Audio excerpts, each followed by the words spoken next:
This is ICUJP for Friday morning, October 24th. And if you're joining us live, that's great. If you're joining us on YouTube, that's wonderful because you can see a bunch of other ICUJP YouTube videos on the same channel.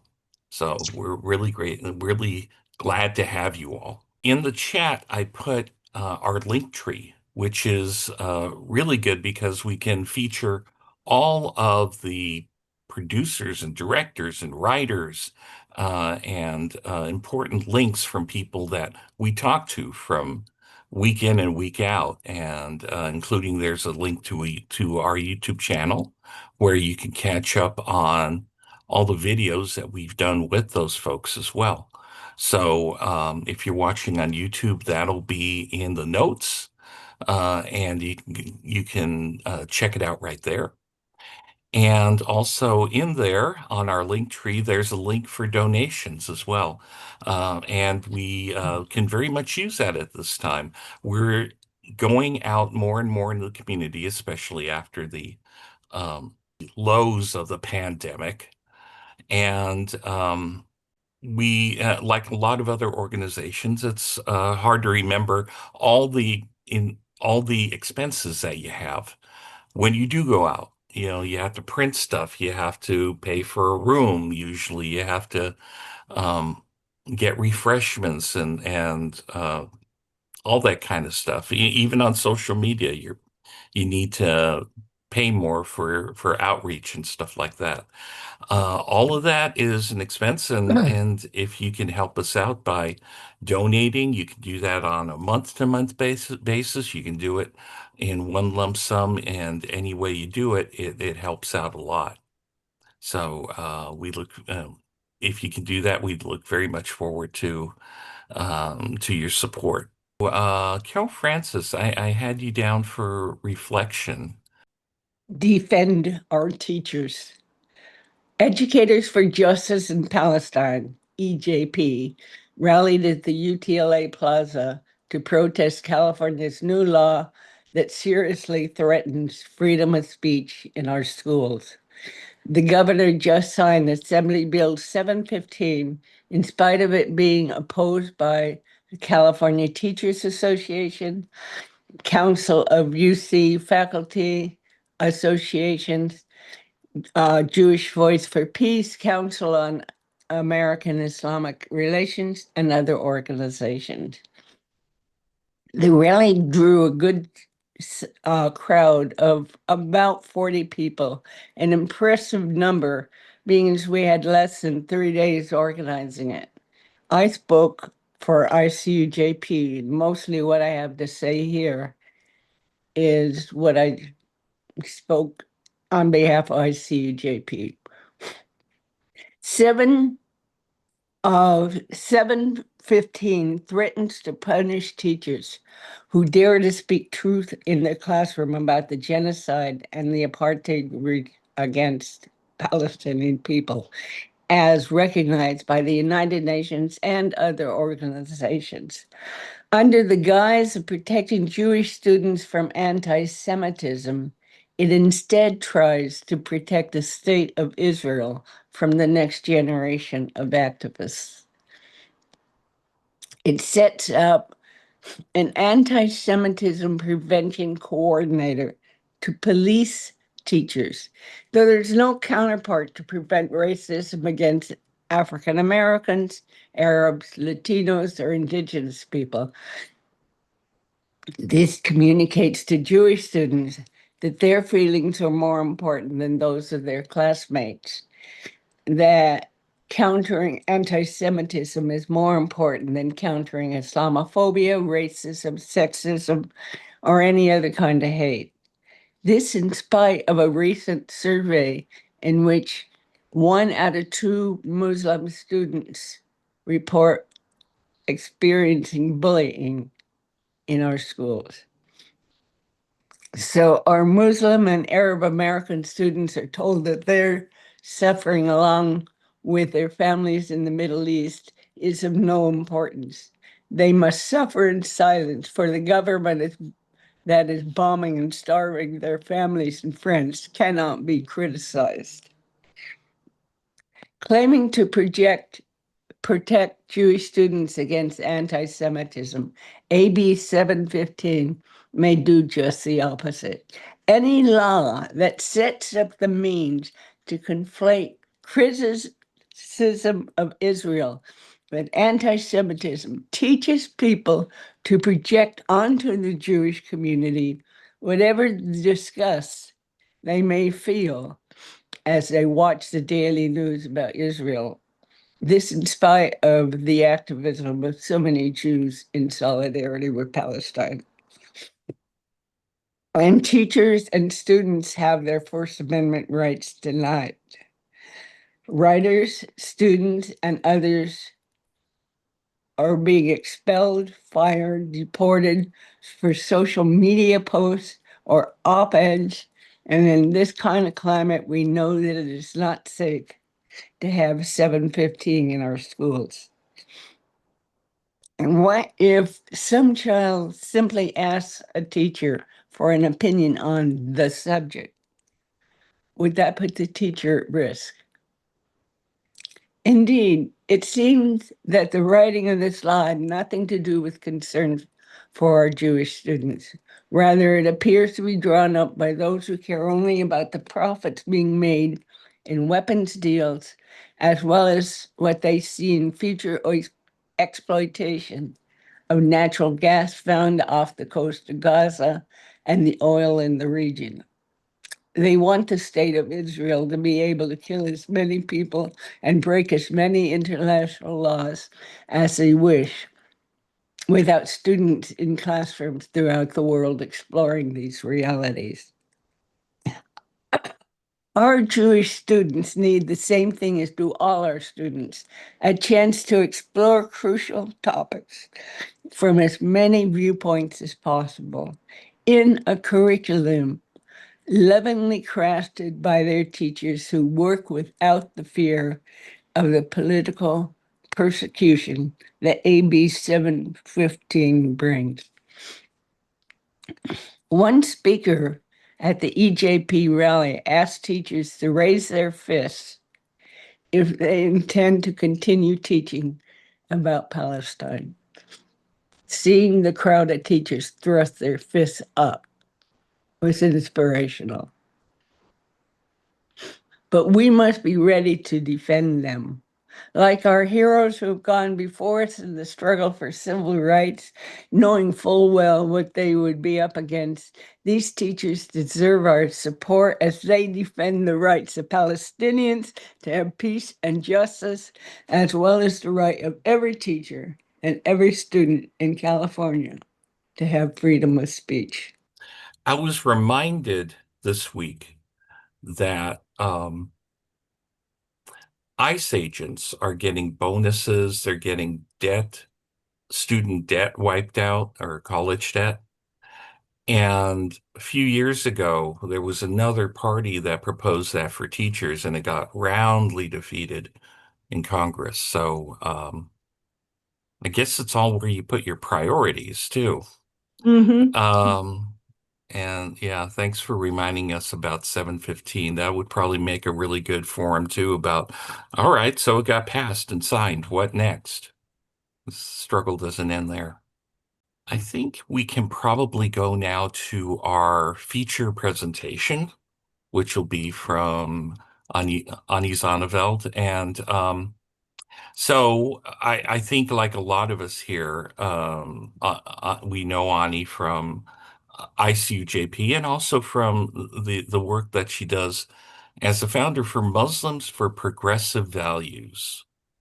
And what that includes is a lot more than just speaking about the religion as it is. She's also speaking about women's rights, LGBTQIA plus inclusion, freedom of expression, which is important no matter what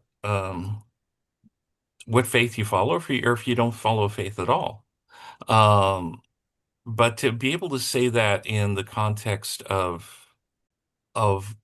where she is saying it from is as important as someone saying it from uh, a Baptist perspective or Mormon or wherever your focus is. It's really important for us to be able to hear those voices and not have them drowned out, even by people in the same that profess to be in the same faith. So I'm really glad that she is doing this work, and I'm glad that we were able to bring her in to speak about her new book, An Unlikely Social Justice Warrior, Making My Life Count as a Muslim Feminist.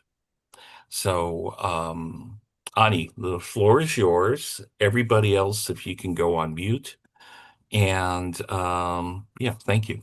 Thank you. Thanks, Rick. Thanks, everyone, for being here.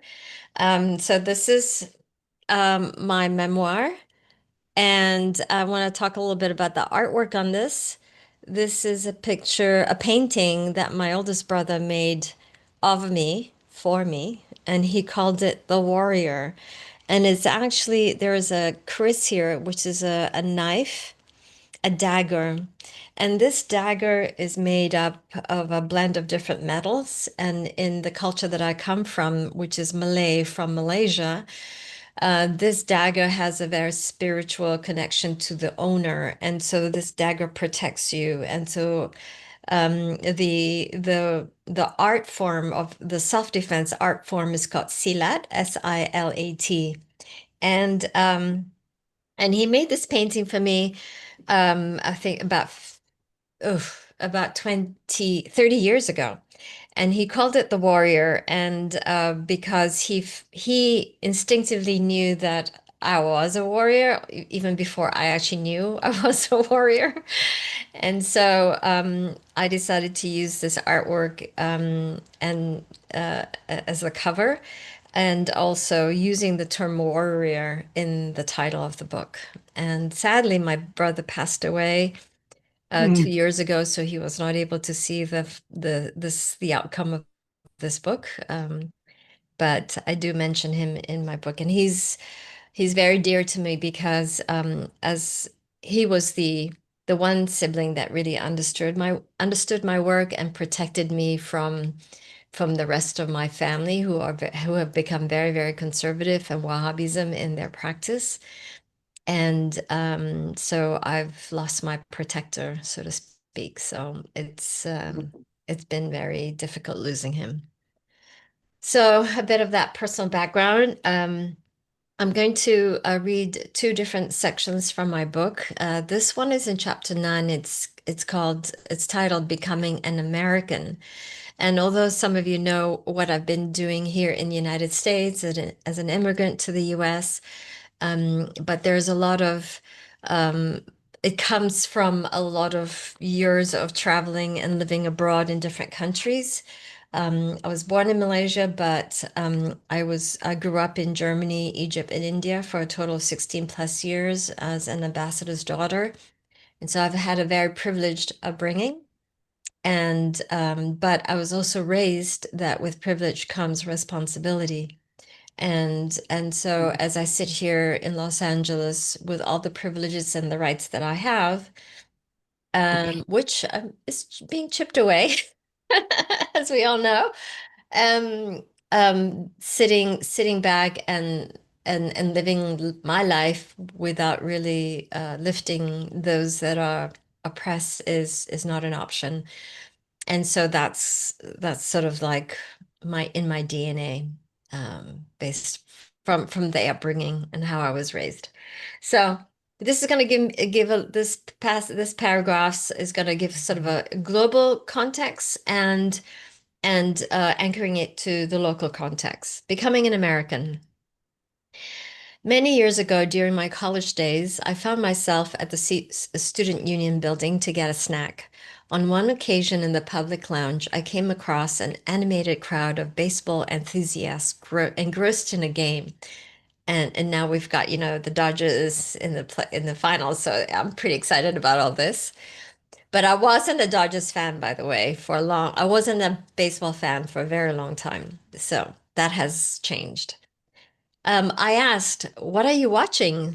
"The World Series," was the response. Intrigued, I asked, "Which countries are playing?" After all, If it's a World Series, it must be something international related, right? I don't remember what year or what the names of the teams were, but I do remember they were both American teams. The term World Series struck me as it does now, as a testament to the American psyche, positioning itself as the center of the globe. As someone who was raised to be tuned in to the cultures of others, I found this self-centered outlook jarring. In another uniquely American tradition, I was told on several occasions that it is not advisable to discuss money, religion, and politics. My first thoughts were, what a strange culture. What can you talk about? Since my favorite subjects were off limits for a long time, I usually didn't start a conversation because I felt the parameters were too narrow and subsequent conversations shallow. In my formative years from the ages of 12 to 16, we lived in New Delhi. I found my passion in soccer, at the British School. This private school was like a mini United Nations. The students were a melting pot of children of diplomats, executives from foreign corporations, United Nations representatives, political refugees, and dissidents. Here, amidst this eclectic mix, I received a first-hand education in world politics, such as the devastating South African apartheid. I learned from my friends who had lived through the politics and its repercussions. Their learning experiences were not just cerebral, but personal and therefore emotional. Zimpandi Nsimang, whom I am still friends with, and whose father was responsible for setting up the African National Congress, the ANC, offices all over the world, was one of my closest friends in school. The ANC offices were the equivalent of an embassy, and as their leader, Nelson Mandela, was in jail, the establishment of embassies was their way of mobilizing international support for their cause. The ANC's mission was to do away with apartheid and called for one woman, one man, one woman, one vote for all South Africans. It was incredibly surprising for me at this age to learn that the support against apartheid was from the communists and the non-aligned countries and not from Western democracies. An unexpected beacon from an American entity that did support the divestment of South Africa and the anti-apartheid movement is the iconic Episcopalian Church All Saints in Pasadena, California. My life has made quite a few full circles, and it is simply remarkable that this is actually the church that I now have had a close relationship with for over 17 years. My experiences in high school that gave me friendships from all over the world taught me about apartheid and its antithesis to universal values. I'm fortunate that here I am in adulthood and in America, basking in the presence of those who defeated apartheid with universal values. Being a friend of All Saints in Pasadena wasn't something I sought out. It was a relationship that unfolded organically at the events of 9/11, organically after the events of 9/11 rattled my faith in humanity. I was very shaken by the acts of terrorism in the name of Islam, and it was through an interfaith organization in Los Angeles, namely the Interfaith Communities United for Justice and Peace, or ICUJP, that I found community, humanity, love, and compassion. One of its founders was Reverend George Regas, whose gentle demeanor, calm, and loving ways brought me to the All Saints Church. It was then that I found out about its rebellious nature and how it had championed against apartheid and maintained its deep ties to South Africa until now. Over the years, I recognized that the values of the church intertwined with mine. As a friend of the church, I've spoken on various panels and have even delivered sermons at Sunday service. Invitations to their Christmas service was something I cherish, as this is a service that includes a rabbi reading from the Torah and a Muslim reading from the Quran about Mary and the birth of Jesus or Prophet Isa to Muslims. When my faith in humanity depleted again with the ongoing genocide in Gaza, this is where I attend Christmas service to replenish a hollowed out spirit. Many years ago, I was elated when the then Reverend Ed Bacon invited and introduced me to Reverend Bishop Desmond Tutu at a Sunday church service. Having grown up around dignitaries and heads of states, I don't get starstruck very easily. But in the presence of this iconic rebel, a good troublemaker, I felt an overwhelmingly mix of awe and giddiness. It was an unforgettable moment, and I will forever remember his demeanor, his humbleness, humor, and captivating smile. He was a joy to be around because he was the manifestation of joy and love. The historical context that influenced the spectrum of opinions from being in favor or against issues like apartheid and the colonization continues to resonate in today's global politics. Whether it be the ongoing power struggle between the West and Russia, the legacy of slavery in the Americas, the genocide of Native Americans, the colonization of Palestine by European Jews, or the artificial division of the African continent into artificial borders, they are all being played out today. As an Asian from a colonized country, I get it. I have a profound empathy for the enduring struggles faced by the oppressed simply to be free. And sadly, the world is full of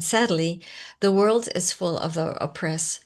For me, my father's generation's struggle to be free from British colonization, it still is still vivid. Their drive, passion, and aspirations are similar emotions I see in the people I meet and work with, and so are the arrogance of the oppressors I come across. Um, I'll read a few more paragraphs and then I'm done with this chapter. My experience being called colored as a child in London pales in comparison to what my friends in Pandey and the millions of others endured.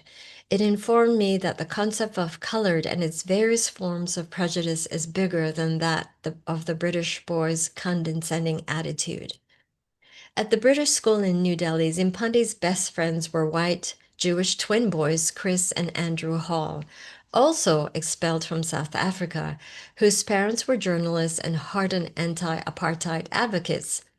It was these black and white South African friends that sealed my understanding of people, and that is, just because you are white does not mean you are anti-black or prejudiced.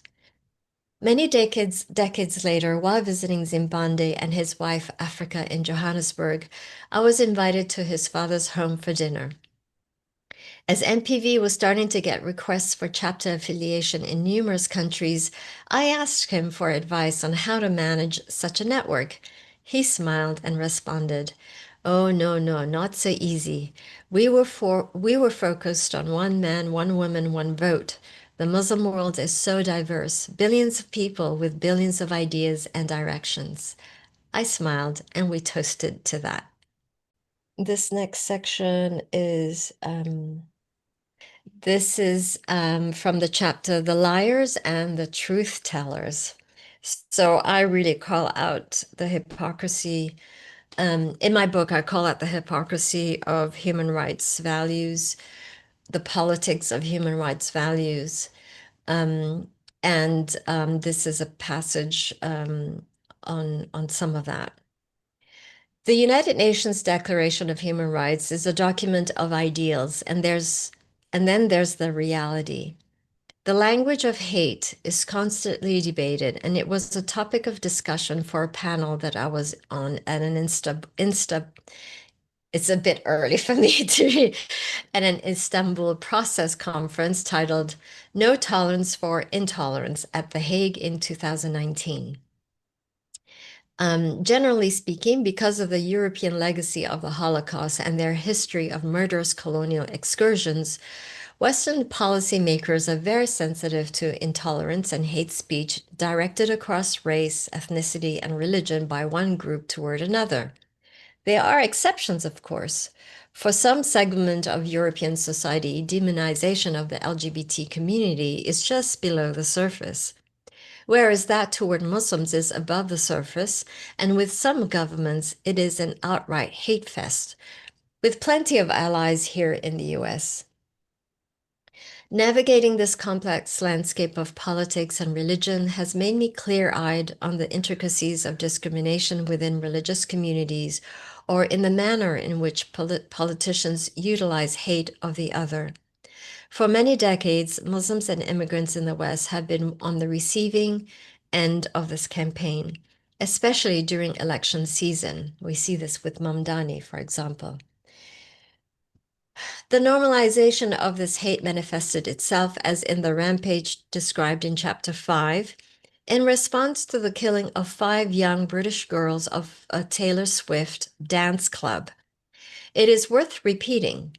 Muslims were falsely accused, and their businesses and mosques were attacked and in some instances burned down in the UK in August 2024.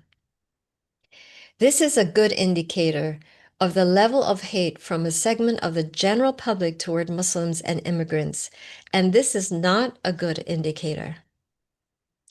At the heart of any genocide is hate speech, and we humans have a fantastic record for inflicting violence on a massive scale.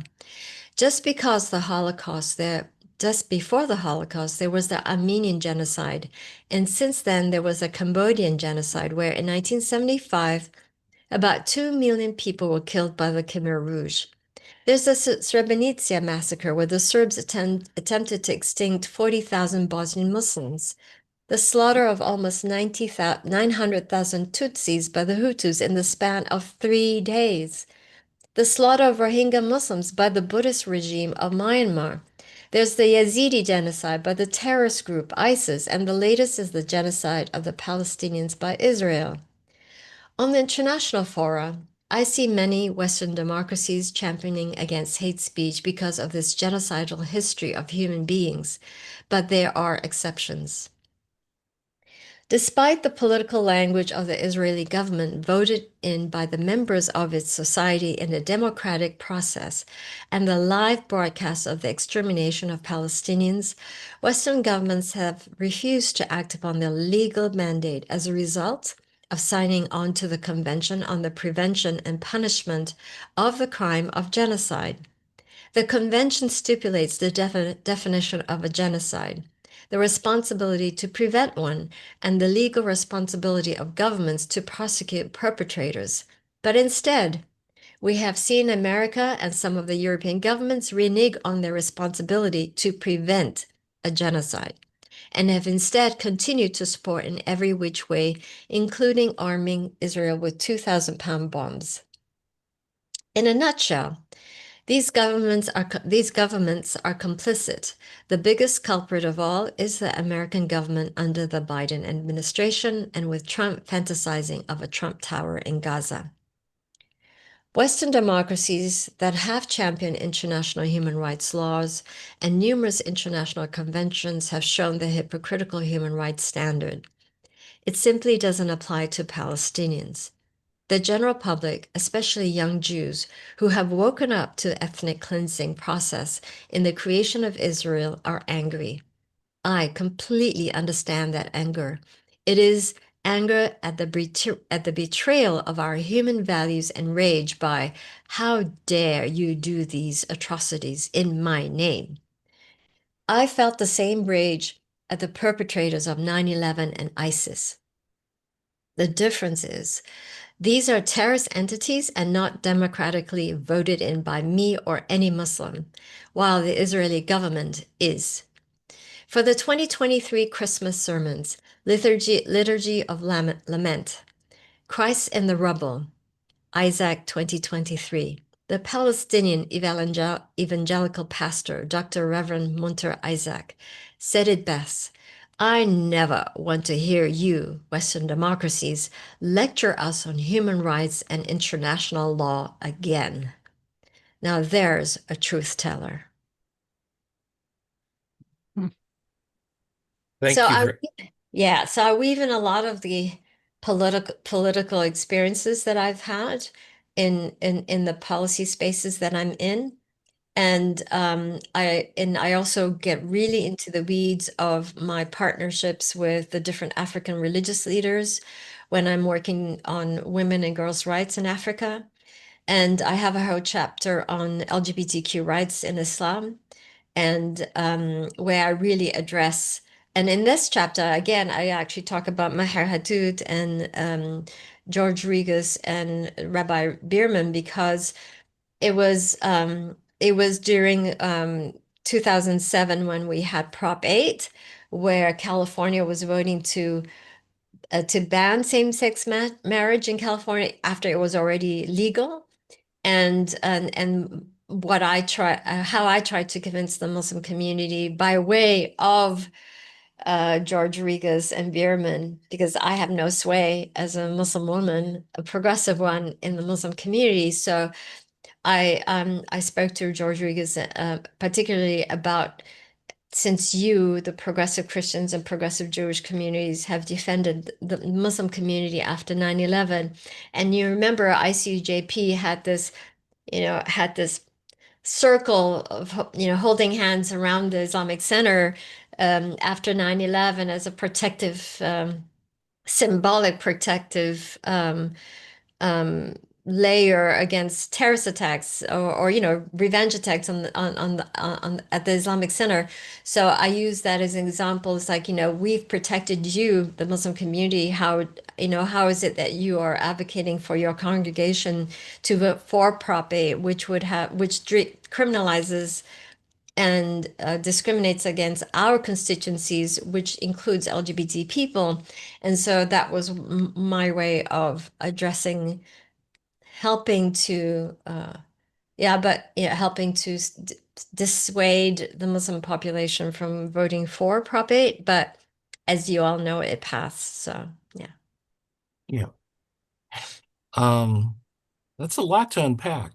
Uh, Yeah. but what I've been curious about, yours is a very powerful voice. And you would think that most mainstream media would be picking up on you and your organization more than they have. I have seen other people in different aspects of Islam on like Bill Maher, right? But to have somebody who is a progressive person as a Muslim would run so counterproductive to how he views religion, b the Muslim world would, that's a wreck in the fabric of his reality that I don't think he'd be able to get over. Um, do you think that it is just about pushing the narrative that, for example, I haven't seen you, I haven't seen any Sufi leaders, the aspects of Islam that um are out there, that if people, are exposed to them, that then they know about and get a better understanding of the religion. Yeah. Why do you think that there's a hesitancy to Yeah. to look at that? Yeah, so I actually wrote in depth about several experiences when it comes to media, policy spaces, and how they um, omit information as a way to shape people's mindsets, right? So I actually had a really terrible experience in a conversation with Ilhan Omar at a conference in DC some years ago, and I write in depth about it. And what was remarkable, how, at that time she had this whole posse of media people following her wherever she went, right? Dozens of media people following her. So this was captured live and it was streamed or however. And as soon as that exchange with her ended, I got a call from a right-wing media outlet. Oh, Ani, we would love to talk to you about your exchange with Ilhan Omar. And I said, no, thanks. So, but then what happened was a progressive media outlet um, published a whole article about the exchange. And it was basically, I've been advocating against female genital mutilation and cutting for a very long time. It's torture. It's UN defined it as torture. It's harmful. I mean, we can go down the whole list.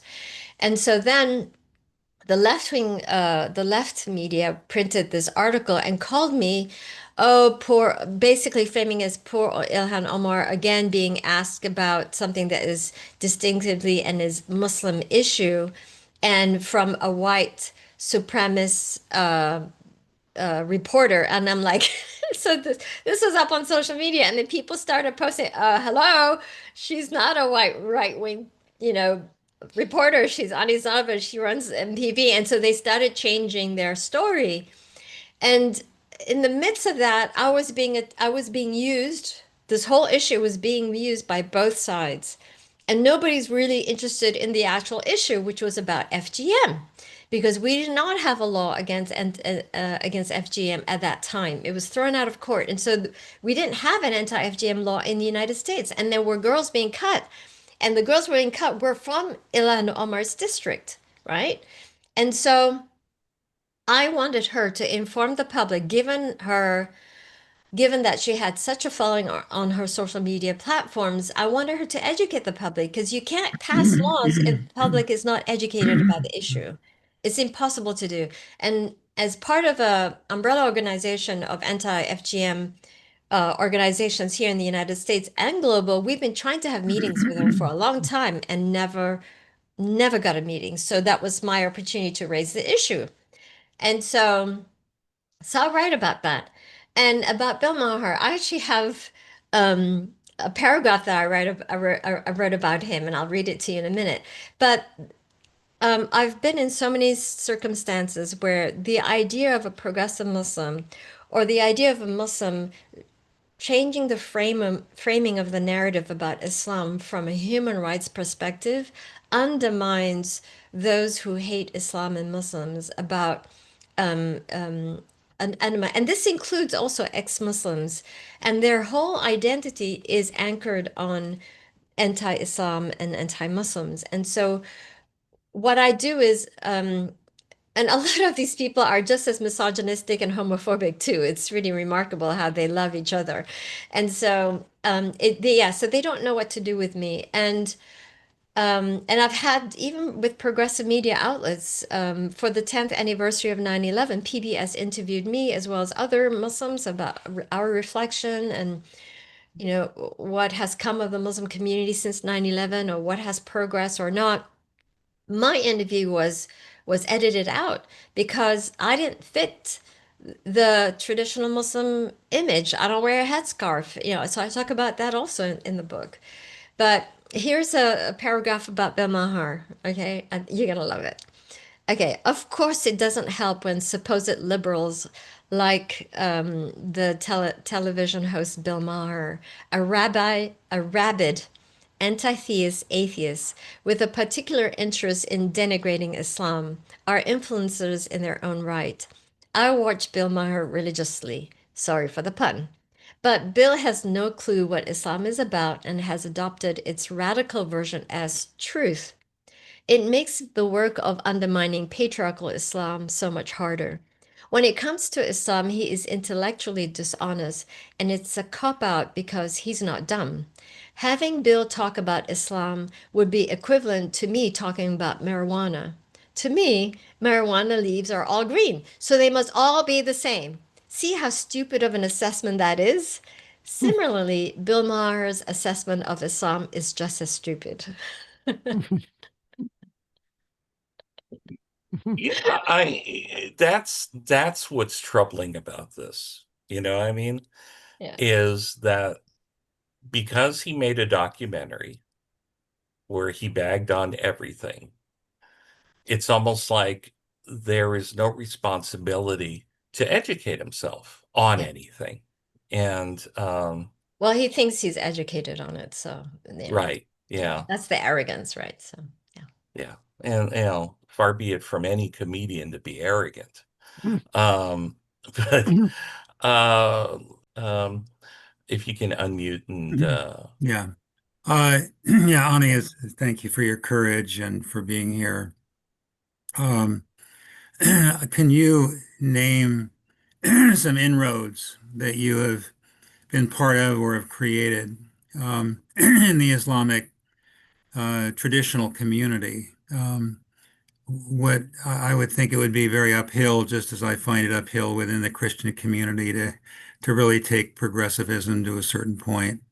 Mhm. So can you share with us any gains that you are seeing at this point? Yeah. So the one very obvious gain is that we're not attacked. The death threats have ended, and the vilifying, including public vilifying, has ended. And I think at the end of the day, we've just passed our 18 years since I founded the organization, and the legitimacy that we brought to the alternative interpretation of Islam that we have mainstream has taken over is very much appreciated and accepted by the younger generation. And so the Pew did a remarkable research on American Muslims, and I write about this in the book as well. They followed American Muslims for 10 years after 9/11. It was 2007, 2013, 2017, and asking the same question and each question they saw remarkable shifts in the attitudes of American Muslims. So, for example, in 2007, the support for LGBT rights was like 27%, and in 2017, it was like 57% or something like that. And then on should Islam be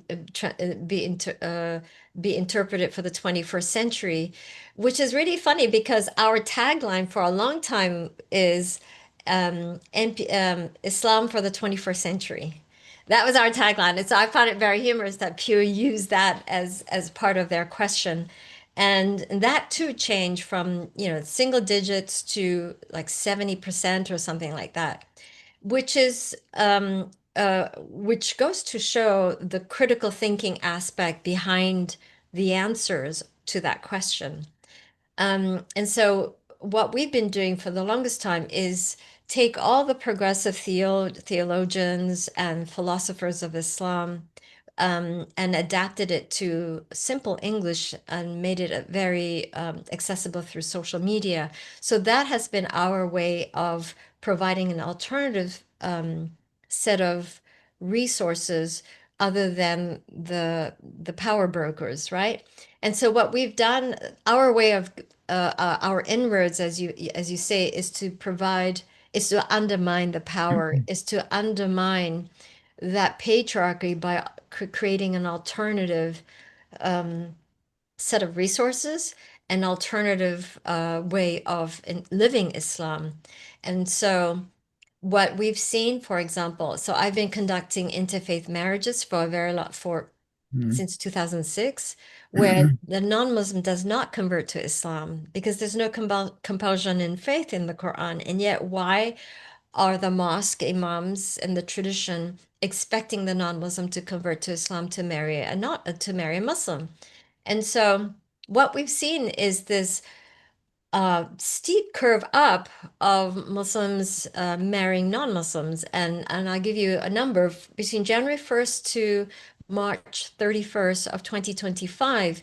We've had 222 requests for interfaith marriages. That's a lot. And the trend in America is everyone's marrying outside the race, outside the religion, and so on and so forth. So the mosques recognize that what we're doing is legitimate because they know. Theologically, they know. And yet they're still stuck in their homophobic and misogynistic worldview. And I think at the end of the day, it's to their own loss. And another Pew Research data is only 69% of American Muslim men do not attend mosque and find spirituality outside the mosque. And 70% of American Muslim women find spirituality outside the mosque. And these are Muslims that identify themselves as Muslims in America, and yet they don't attend the mosque, right? So I think that we have great potential of growth still as an organization. And it's not just in the US, but the inroads is global because one other aspect of our inroad is I've received a lot of requests to partner with MPV to do our human rights framing of Islam in their respective community, of women leading prayer, the egalitarian values of Islam, uplifting LGBT Muslims. And we see so much so that I've set up an umbrella human rights organization called Alliance of Inclusive Muslims as a way for all of us to be under one human rights umbrella. And it's the only Muslim human rights umbrella organization in the world. And so the way we've been operating in the US has been duplicated in many countries. So Very, very encouraging. Thank you. thank you. That's good to hear. I know you mentioned you used to play soccer, so football. I'm sorry. Yeah. And there's I don't know if you've been following world soccer. There's Yeah. a Liverpool striker, Mohamed Salah. Yeah. And when he first came to the team, people were talking about how he was like they treated him horribly and like every anti-Muslim epithet you could yell at somebody. And things started to change, especially for the Liverpool followers. So now they do the normal obscene stuff with when he misses a goal or misses a pass or something. So when someone told me that, I thought, well, that's progress. Um, Shazad, you have your hand up, so if you'd like to unmute and ask your question.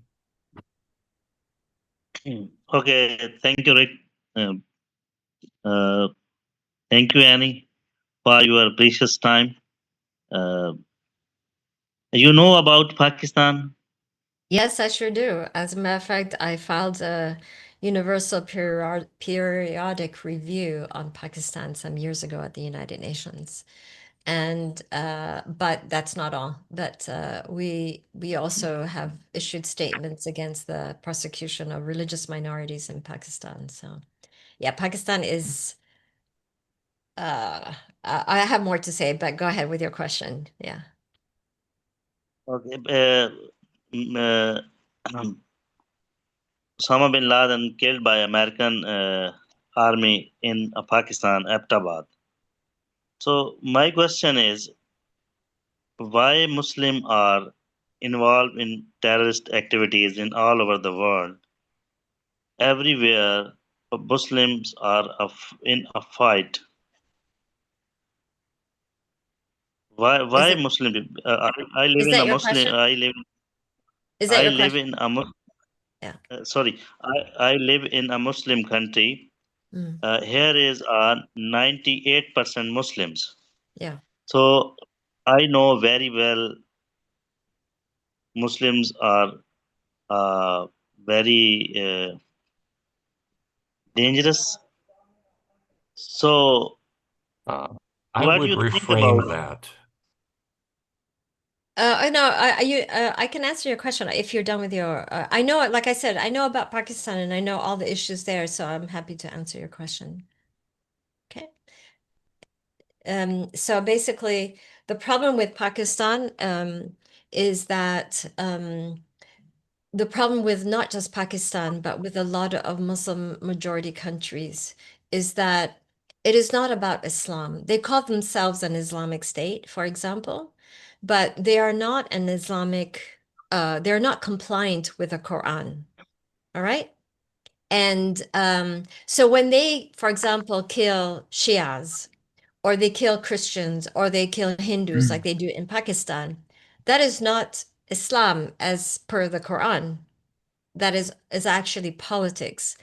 And so even for me as a Muslim from Malaysia, for example, um, as a Muslim, for example, who is a Muslim, it's a Muslim majority country, and Okay. I as a Shazad, are you listening to me? Okay. Yes, I listen. Okay. So even I Um, as a progressive Muslim, I've had a lot of death threats. And the Malaysian government even has called me and has a whole propaganda had a whole propaganda arm within the prime minister's office to attack me and other progressive and feminist Muslims. And what they describe us is as we progressive and feminist Muslims are more dangerous than ISIS. Okay? So I understand you feeling very persecuted because you are persecuted. But I want you to also unshackle your mindset that this is not the Quran Islam, this is political Islam. Every Muslim majority country in the world is a political entity, and they define Islam the way they want to. Okay? And it has nothing to do with spirituality. Same with Pakistan. Pakistan, I've written extensively about the vigilantes and how they kill um, even Muslims who are critical thinkers, who are writing about the right to freedom of religion, to convert out of Islam, the right for ex-Muslims to live in dignity. All these Pakistani Muslims are killed. What about the governor of province of Pakistan who was assassinated by a radical Muslim for defending the Christian Pakistani, right? And so you have to unshackle the prejudice against Muslims because it's not about Islam, it's about politics. And so it's unfortunate, and I can't do anything about it. I can't change the government of Pakistan. But what I have done as in my capacity is we have an MPV Urdu page on our website. We have an MPV Arabic page. Our MPV Arabic page has taken all our content that is progressive theology in English into Arabic. And we are looking for partners to do the same thing with Urdu. Our translation of MPV Urdu is limited at the moment. But that's kind of like what we're doing is like, how do we push back? Because at the end of the day, is that the people of Pakistan, the people of Malaysia, the people of whatever Muslim country have to rise up once they are enlightened to the true teachings of the faith. That, and for me, that's the least that I can do in my capacity as the leader of the Muslim movement, progressive Muslim movement. I find that drawing with a broad brush, you don't really get details, but And I I should add something to like if you're talking about the violence in Nigeria, I write about that too. It's like how has it come to the point that a Christian girl was lynched by a Muslim young mob for what they see as blasphemous or an insult to Prophet Muhammad. I swear to God, Prophet Muhammad, and I write about this, Prophet Muhammad and Islam do not need defending. Thank you. And definitely not in the name in a violent way. And so, but I write about how is it that this young mob feel that they have the freaking right to go kill somebody else? Seriously? So who is it that's teaching them that? It's the religious leaders. Who is it that's allowing it? It's the politicians. We have the same bloody problem in the United States with the Christian right. All right? Christians are not exempt from my criticism. Jewish Zionists are not exempted from my criticism. Buddhists from Myanmar are not exempted from my criticism. I criticize all of them, and especially for me as a Muslim, of the Muslim right. Yes, last year, I will share something with you. Last year, one person have personal issues each other, but they put an allegation of blasphemy, Yeah, and yeah, the no, yeah. Muslim mob will come and they burn is a factory, they burn house, Yeah. and I know, they Shazad, I know because I read those reports. I do a lot of work at the United Nations and I read about all the human rights atrocities in the name of religion, in the name of Islam in particular. I am, okay, just for the record, I'm also on the Faith Advisory Board for the United Nations for all its agencies. Okay, so I'm very aware. I am very much embedded in the UN system and all the language of, that's why I talk about genocide, because I know the legal language for what defines a genocide.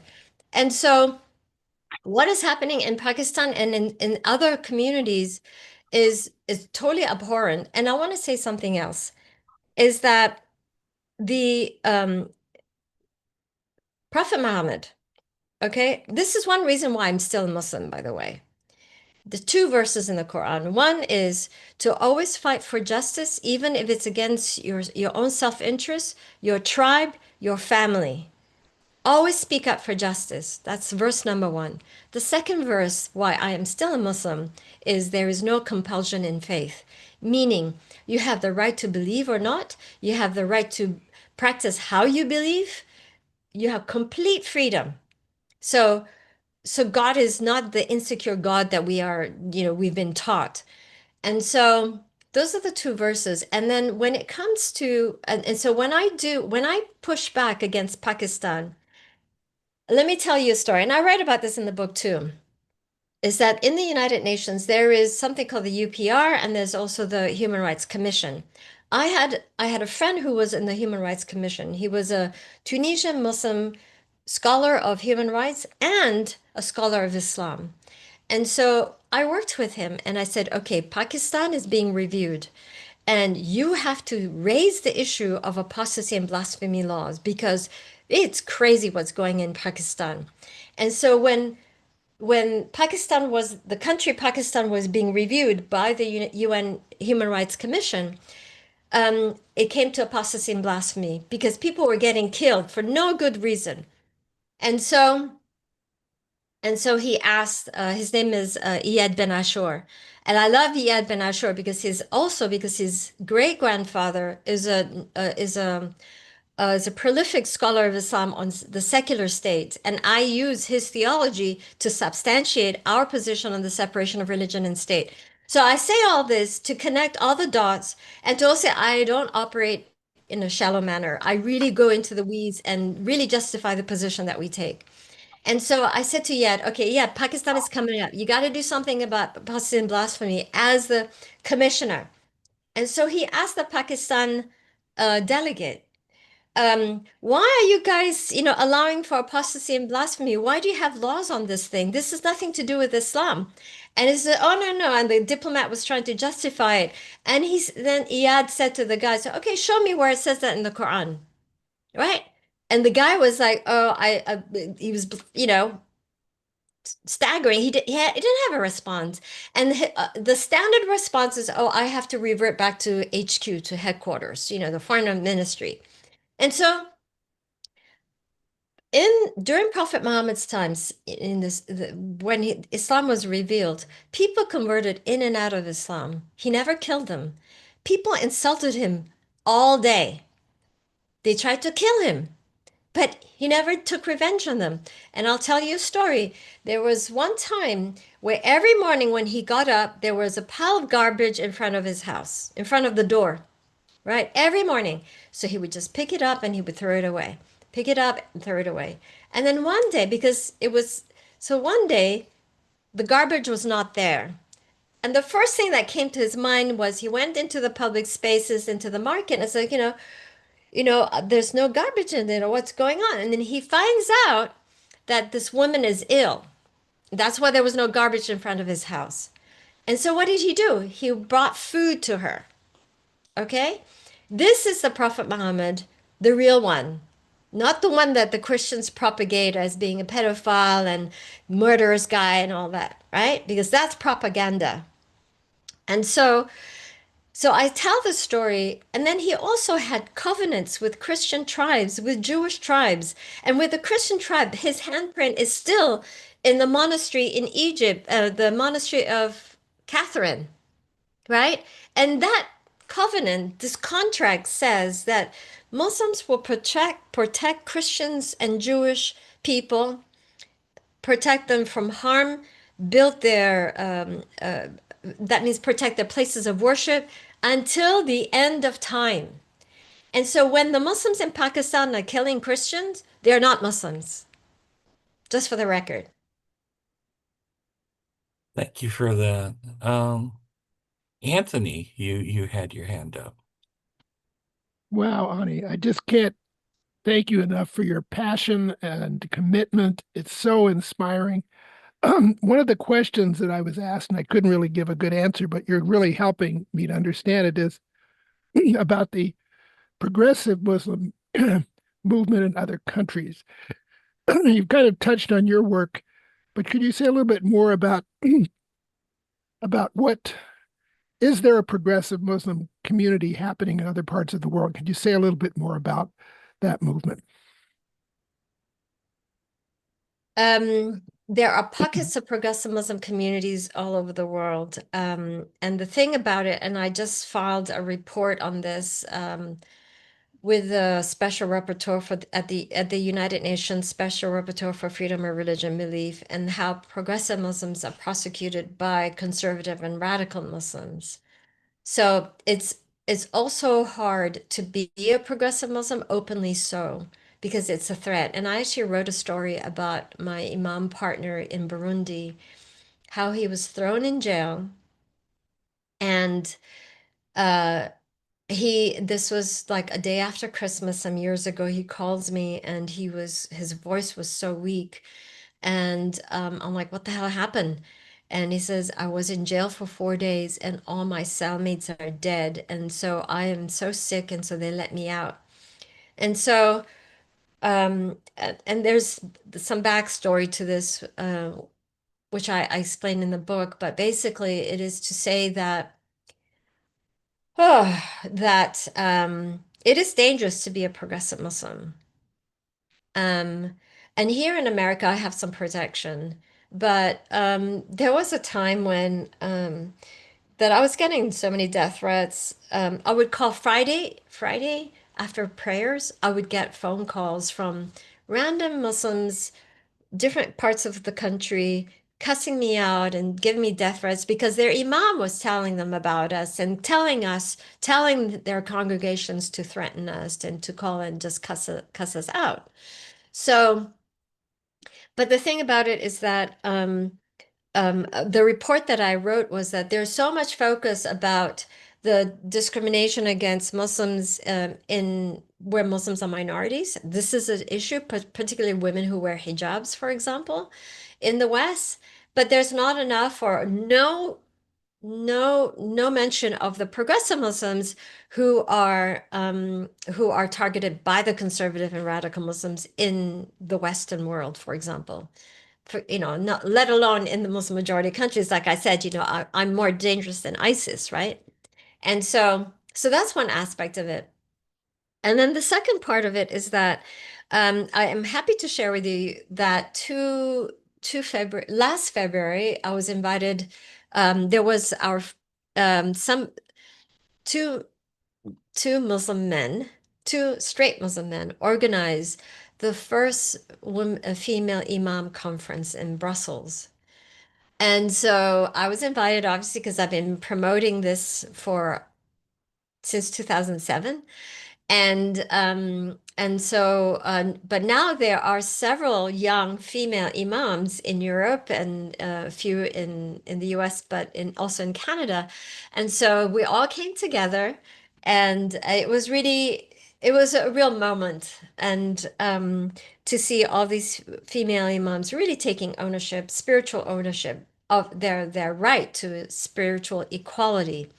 Now, one of the events was at the press club at the EU, and I have to tell you one thing that I kind of knew but was confirmed is that all of these Muslim female imams in Europe, they are not supported by the government whatsoever, by the feminist foreign policy, feminist policy makers of their country, which is the hypocrisy, right?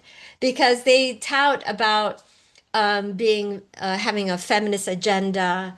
Their foreign policy is feminist, etc., etc. But you have, even if you have a woman, you have the most patriarchal, misogynistic woman in power. Just because though you're a woman doesn't mean um, you are a feminist.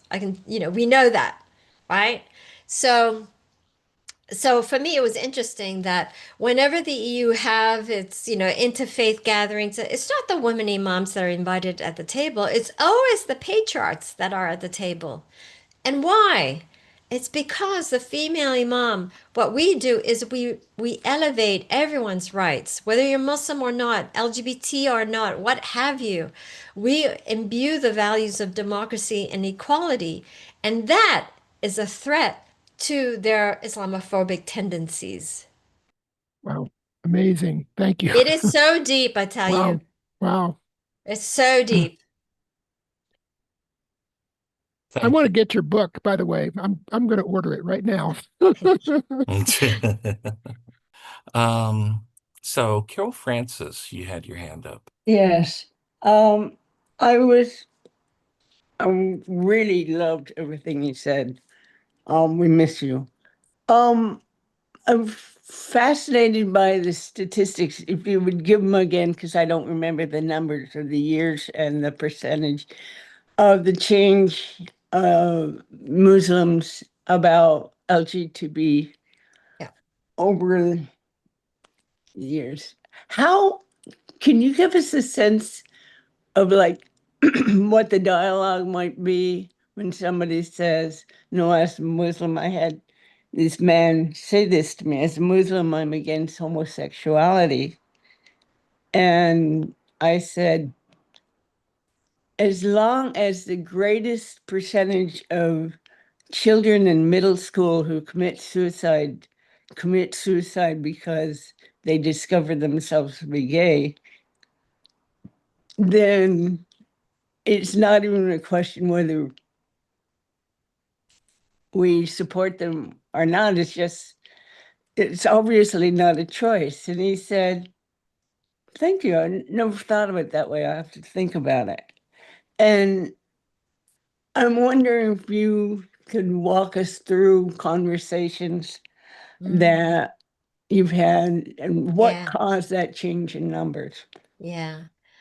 Um, our the change in numbers has been like I said, well, in 2017 it was like 57%, but since then there have been other data from other research organizations that show it to be like 70% and 72%. So, and mostly it's by the younger generation that the shift has that's where the shift is mostly. I think a lot of it has to do with the fact that we on social media we are always our framing has always been an egalitarian one of human dignity, of human rights, and how Islam is all about human dignity. And we also more importantly we actually talk about our history or what the Quran says.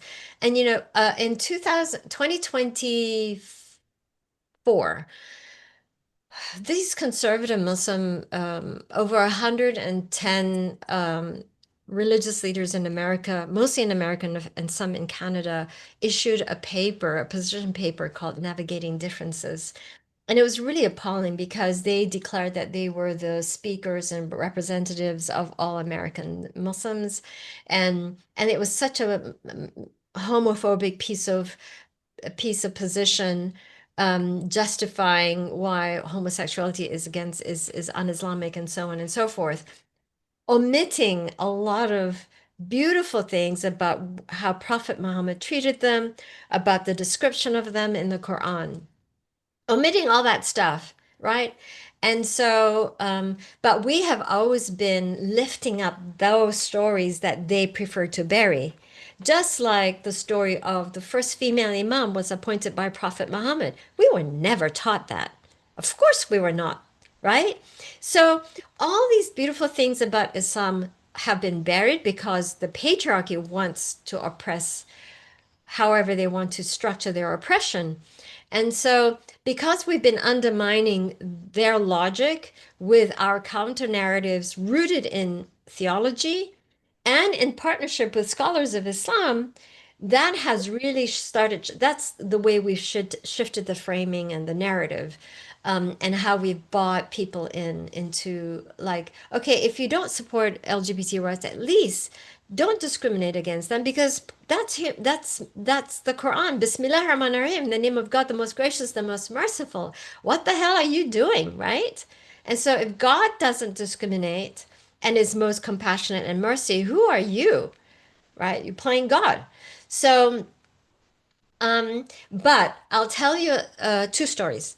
One is I was invited to speak at Harvard University and at a forum, and it was really um, but anyway, so it was a forum with lots of American Muslims of different stripes and denominations and madhabs.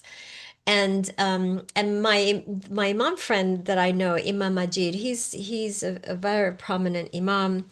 He's always at the White House. I don't know about now, but he's a Sudanese. And so I met him at the White House at an iftar during Obama's term, and so we became friends. So I invited him out for lunch, and so we ordered and we sat down. We sat down and while we were waiting for our food, I said to him, "Okay, I invited you because I want to raise an issue with you." And it says, look, ISIS is deplorable, but I have to respect them because at least they live by their conviction. You American imams are hypocrites. And he was really aghast. And and I have to respect him. He continued to listen to me rather than, get up and walk away. And says, "What is the issue with Sunni Islam and your Islam and LGBT people?" I said, Prophet. I said, and I asked him two questions. One, is there punishment for being homosexual in the Quran? And he said no. All right. Did Prophet Muhammad punish anyone for being homosexual? And he thought, and he said no. I said, I like, so what's the problem? Why can't you be more compassionate towards them? And so after that, it was his turn after lunch, at the conference, he opened his remarks by thanking me reminding him about being compassionate and welcoming of LGBT Muslims. And I wasn't expecting that at all. So there's that. And then many years later, when you do these one-on-one conversations and you don't know how it goes, where it goes. So one day I received an email from a young woman, and through our email exchange, she said, I came out as lesbian to my dad, and it was very difficult, it was very challenging. And then he reached out to his imam, and he had a conversation with his imam about it, and his imam told him that, well, the story of Prophet Lot can be also read as that of sexual violence and dominance, not necessarily, and rape, not necessarily of homosexuality, because women and girls and others were also raped, right? And so, and then I asked her, it's like, so who was this imam? I said, Imam Majid. So it was the same imam that I had that conversation many years before that. So I wanted to share that positive story. And so what we're doing also to change the narrative is to also do microfunding of Muslims in the arts. And we funded a small film, an 18-minute film called Witness, and it's about this trans Muslim who was outed in his mosque. And it's actually a beautiful story. And the guy who wrote the script is actually a member of MPV. And it's winning a lot of awards, it's getting a lot of recognition. It's beautifully done. And but when I had the script writer and co-director, the same person, speak at our board meeting about the impact that movie has had, he shared something with me that I did not expect. He said, in the beginning, we had a lot of trouble getting people on board to support the film, Muslims to support the film, Muslims to be extras in the film and to be actors in the film. But because of the theological justification that we had on our website for LGBTQ rights in Islam, it gave them permission. It enabled them to justify that it is permissible for me to be involved in this film. And that was completely unexpected. But that's the kind of, that's what we've created. Yeah. Is that film available online? I'm not sure. It's still making the film circuits, so probably not. But I'll let you know. I'll inform when it is. And they have a website, Witness, and when they sometimes they have screenings here, public screenings here at festivals. So that's one way for you to catch it right now. all over the US for that matter, in the world. Cool. Thank you. Don, you had your hand up. Yeah, thank you so much. You know, I wasn't going to say anything because my tata is Muslim because my mother's from Egypt, so and my dad's American, so I'm a halvesies. But when you were talking about the imams, every time I go to Jordan, I hang out with this imam that is one of the most gracious, down to earth people I ever met. He has a PhD from the University of Alexandria, and he says we're all brothers and sisters. Doesn't matter where we're from. And I've never had a problem when I go to the Middle East with Islam. They're all very friendly and loving and caring, and we forget that we're supposed to not get along, but we do. Yeah. And my family history is that it was the Muslims that saved my family because when my mother was coming over from Egypt, she could only bring a certain amount of money, or my tata, my grandmother could, and it was the Muslim men helped her hide money. So when they had the crossing, they had money to come. When we had money when we came to America to live off of because it was so limited. So even though I'm a Christian, my experience with Islam has always been positive. When I go to the Middle East, I get to hang out with people. We go to the camps together. We eat together. I always joke with this imam. I think he only shows up at this one place because he knows there's going to be some shawarmas and some kanafa there. And then we sit there and joke around. But my question is, how do you decompress? Every time I come back from the camp, when I go to the Middle East, it takes me a while to decompress, to get my head back on straight and not hate the world, because I can hate the world really easy. I just got threatened on Facebook because I put a post about something that was controversial, and it was from a alt-right Christian, and I'm a Christian, but they didn't like what I posted and they got really angry with me. How do you decompress, keep your head on straight, and keep doing your work? And that's my question. Thank you. Thank you. Yeah, I agree with you. It's actually really easy to hate. It is, especially now.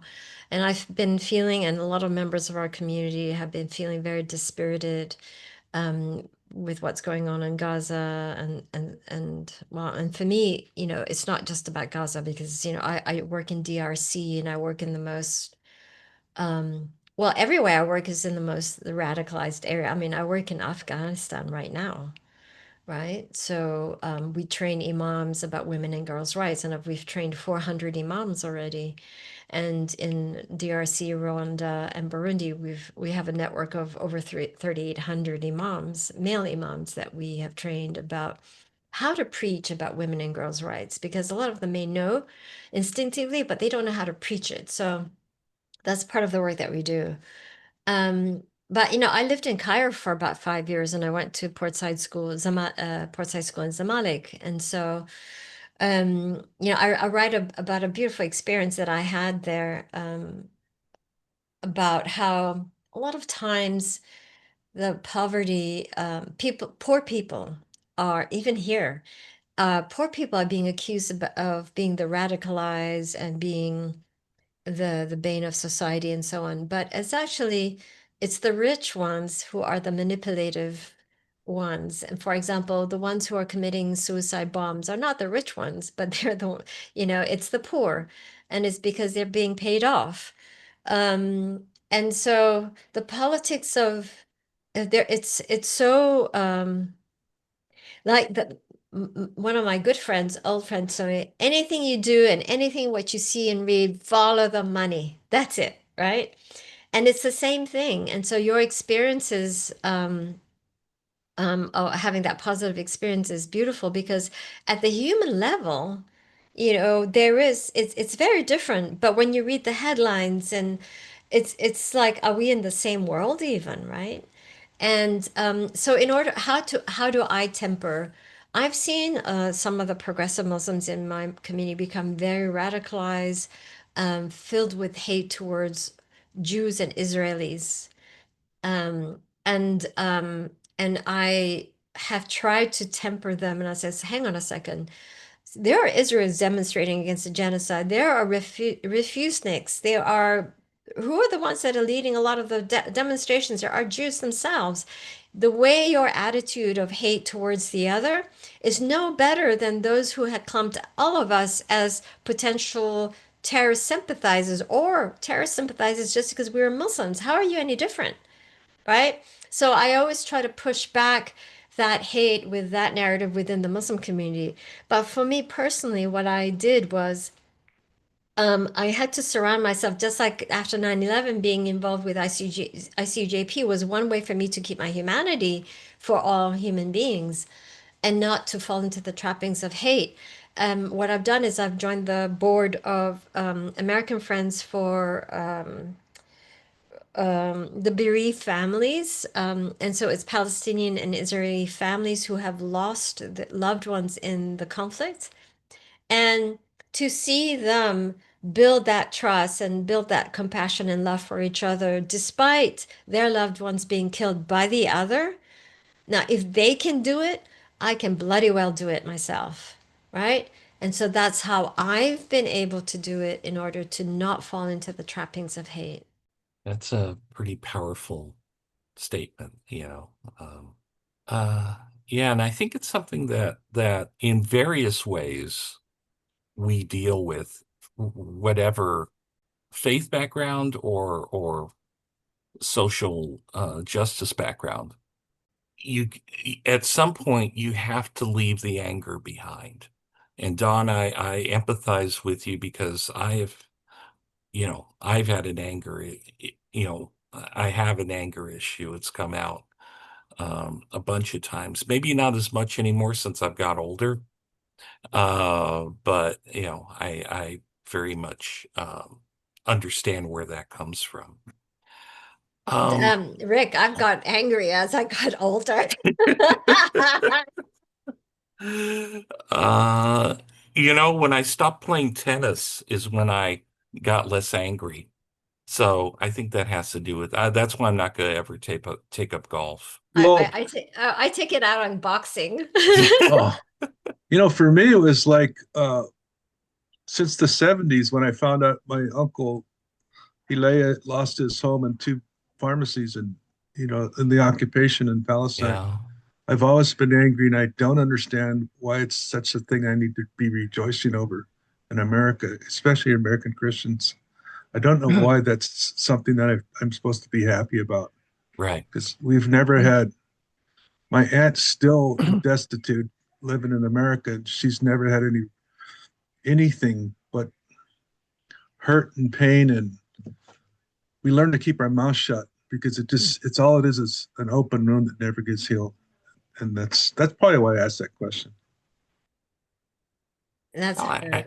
That's hard that's hard to bottle that up. So yeah, I hope you can find peace, more peace as you travel back.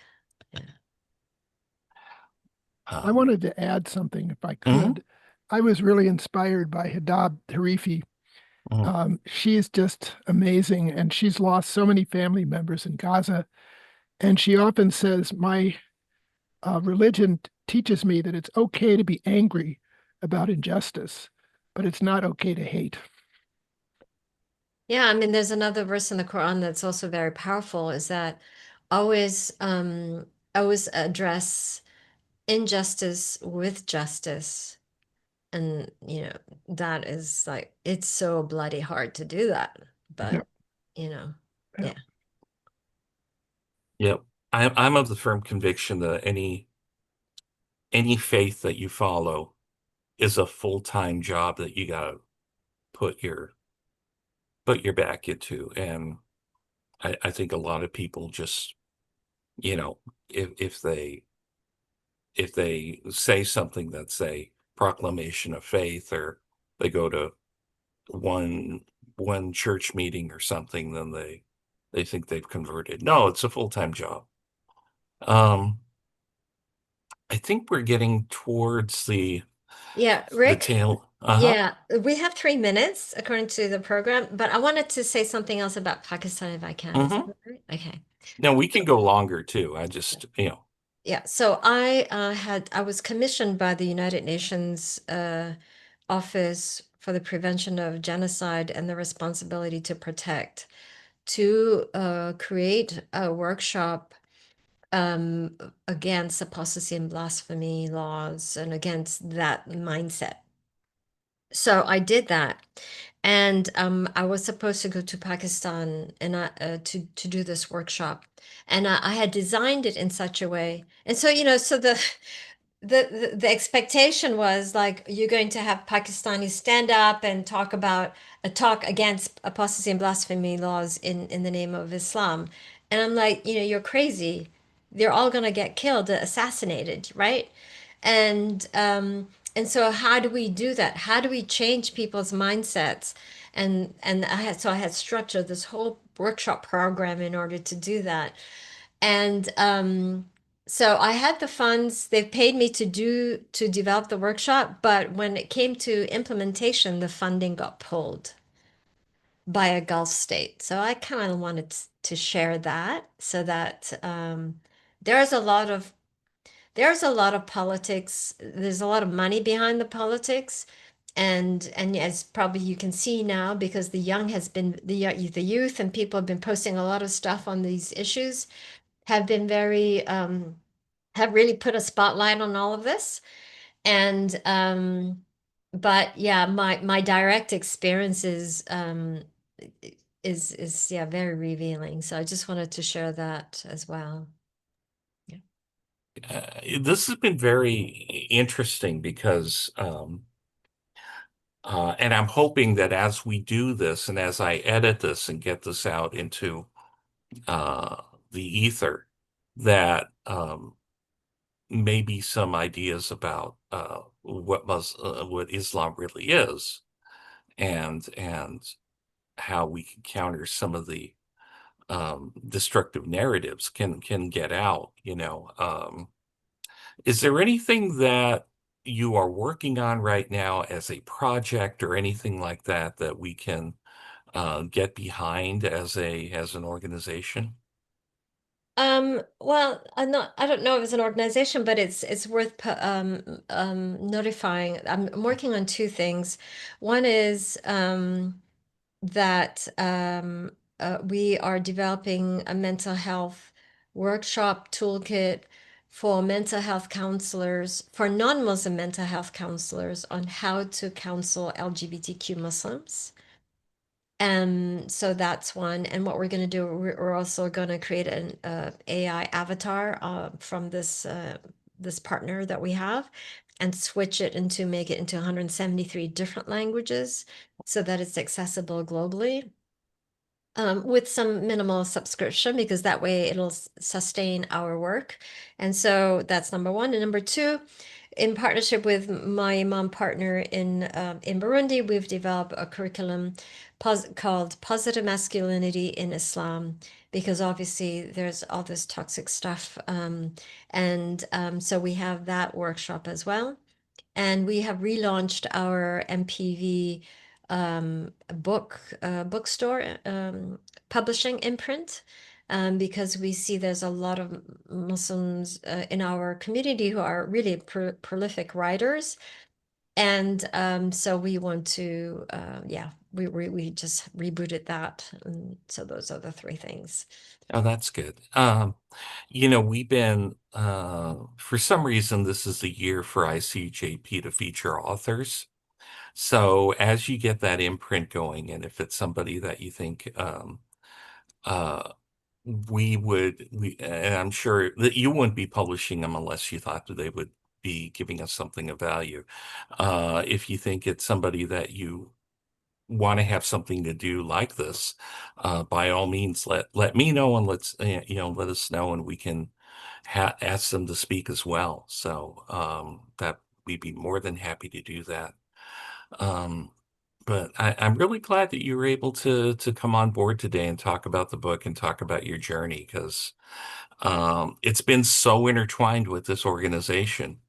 you go farther back with George and All Saints than a lot of people here. You are officially a card-carrying member of ICUJP, which is free. The card is not, and I'm going to send you a bill. But yeah, anytime you want to join us, we would be very happy to have you. And no, we really appreciate this. Thank you. Thank you. Or Dick, if you'd like to send us off into the wilderness. Typically, people call me, know me as Dick, and then on Zoom, I'm Richard, and I haven't figured out how to get that over to Dick, but either one is fine. I just want to take the privilege for the moment and to say that a friend of mine is named Azim Khamisa. And Azim's son was murdered. He was delivering pizzas, and his son was murdered by some gang members who surrounded him in San Diego and demanded his pizza, and he felt he should deliver it, so they killed him. So he lost his life over a pizza. This beautiful, beautiful young man, student at University of San Diego, and UC rather, San Diego. And so Azim went through all the normal, incredible grief. He lost his only son, and he realized that to hate the killers was like taking a poison pill and thinking that was going to hurt them. And he came around to a profound commitment to compassion. He's a Sufi Muslim, and I like to tell him that he's a better Christian than I am. Anyway, because he ended up befriending the person who actually pulled the trigger and killed his son. He went to visit him in prison. They developed a bond. And Azim did not see a killer. He saw a very mixed up, angry young man who was on the verge of ruining his own life.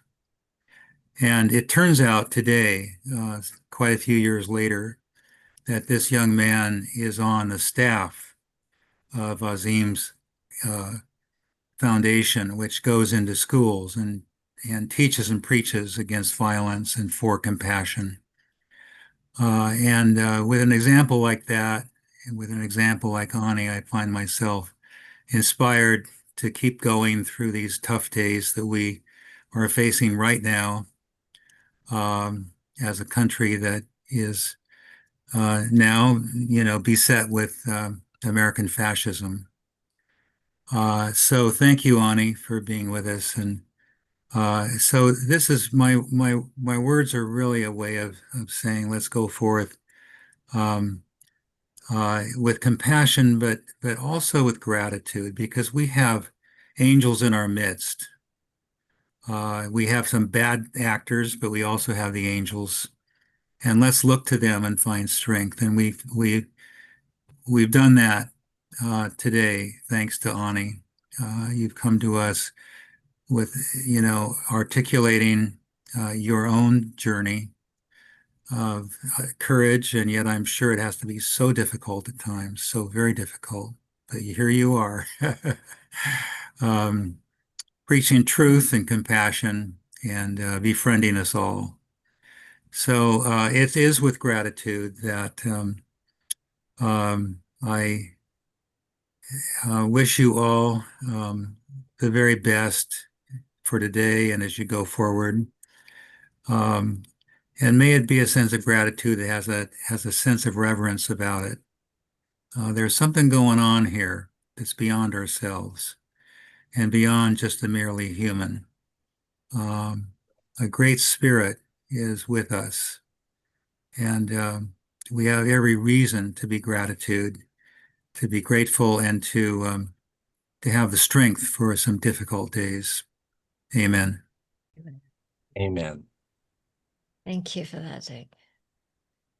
Thank you all for joining us. Ani, thank you very much. It's very good to see you again.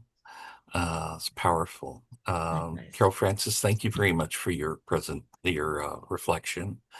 I hope you all can join us next week.